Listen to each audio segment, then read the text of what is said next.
Pois então, no mundo da literatura em geral, nos deparamos com obras e criadores que se destacam por suas ideias e pensamentos, das quais muitas delas fazem com que uma legião de pessoas que descobrem essas obras se apeguem tanto à sua maneira de escrita, narrativa ou dos elementos ali presentes, e que serviram de base para dar vida a esse universo. E um deles que não só foi responsável por muitas obras que influenciaram autores futuros como Garth Ennis, Jeff Lemire e James Tynion IV, é sem sombra de dúvidas Alan Moore. Esse nome, esse ser, essa entidade em forma de pessoa é responsável por obras que fizeram com que o universo da literatura em geral, ou até mesmo das artes em geral, viesse a trabalhar uma profundidade de compreensão e percepção da realidade que nunca tinha sido trabalhada antes. Isso graças à chamada invasão britânica que aconteceu nos Estados Unidos nos anos 80, assim como nos anos 60 foi com a música e bandas como Beatles e Pink Floyd. Junto com nomes como Neil Gaiman, Grant Morrison, Jamie Delano e Peter Milligan,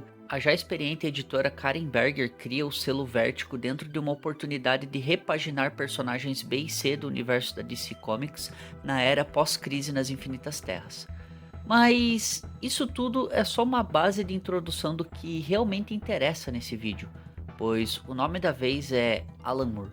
E sim, em algum momento esses nomes retornarão aqui em outros vídeos, portanto se inscreva no canal e deixe o seu like para apoiar o trabalho deste lobo solitário, pois além de ser de graça você não paga imposto por isso. Responsável por repaginar um dos personagens que quase foi jogado fora pelos seus criadores, que é o Monstro do Pântano, Alan Moore é dono de obras que se imortalizaram no mundo dos quadrinhos.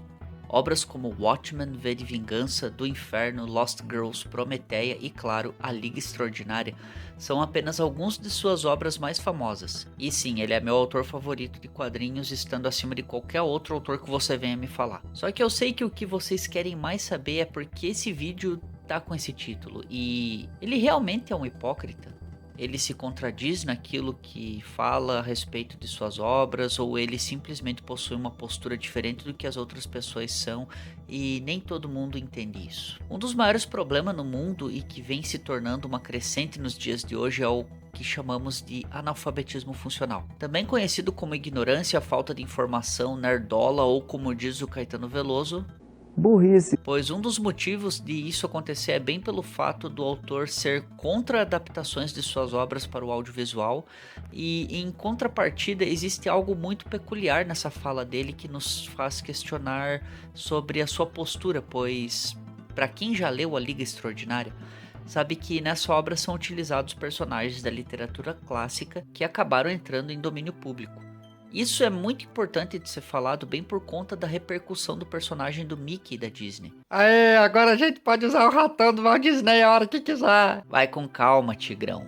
Quando uma obra, personagem ou elementos criados para uma história entram em domínio público, ainda assim existe algumas restrições que limitam o uso desses elementos em geral. É importante de se falar isso porque, assim como veio acontecer com o personagem do Ursinho Pooh, que virou um serial killer em um filme slasher, os personagens da obra de Alan Moore também tiveram que ter uma repaginada para serem utilizados em suas obras. Pois o ponto a ser trabalhado aqui, para que esses personagens possam ser utilizados, eles precisam ter uma identidade nova e diferente daquela que já foi criada inicialmente. Você não pode só chegar e decidir se apropriar de um personagem de obra que está em domínio público e desenvolver histórias em cima de algo que já existe. Isso dentro do trademark é ilegal e pode dar problemas para quem faz esse tipo de coisa. Além do mais, alguns aspectos do personagem também não podem ser replicados, pois o mesmo Mickey que entrou em domínio público não é o mesmo Mickey que conhecemos nos dias de hoje, e sim é aquele que foi criado em 1927 por Walt Disney,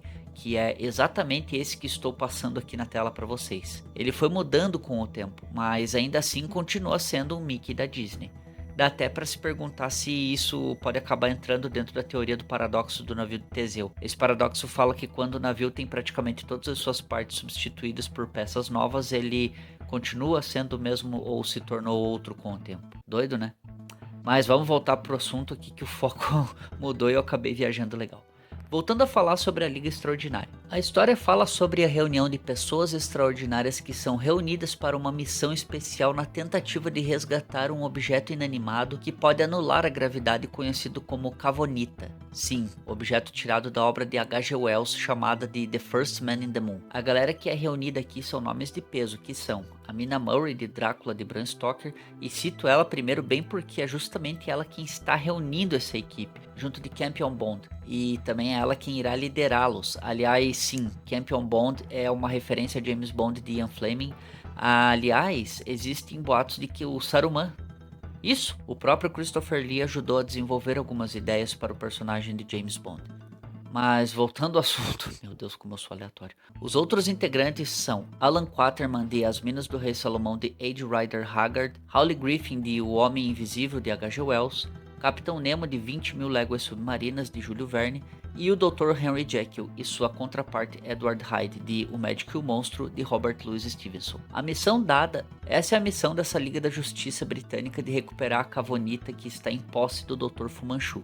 Aliás, cabe dizer que essa reunião acontece porque Sherlock Holmes está desaparecido, e a ideia de reunir essa equipe veio diretamente a pedido do Sr. M. Sim, você pensou, eu pensei, todos pensamos.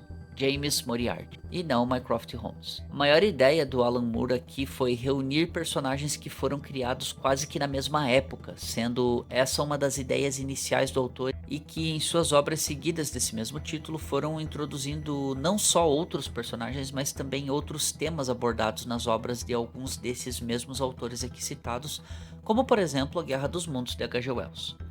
Mas vamos aos fatos. Isso tudo aqui descrito foi para ilustrar que muitas pessoas o chamam de hipócrita porque ele é contra adaptações de obras, mas se utilizou de personagens já criados para desenvolver as suas histórias. Hipocrisia é isso? Nem um pouco. A pior dedução do ser humano é pensar que 100% de tudo no mundo é criado de forma mais orgânica possível e sem base alguma. Até mesmo você que está vendo esse vídeo é uma combinação genética entre o DNA dos seus pais que resultaram em você. Tudo na arte é criado a partir de alguma ideia que influenciou esses criadores em geral.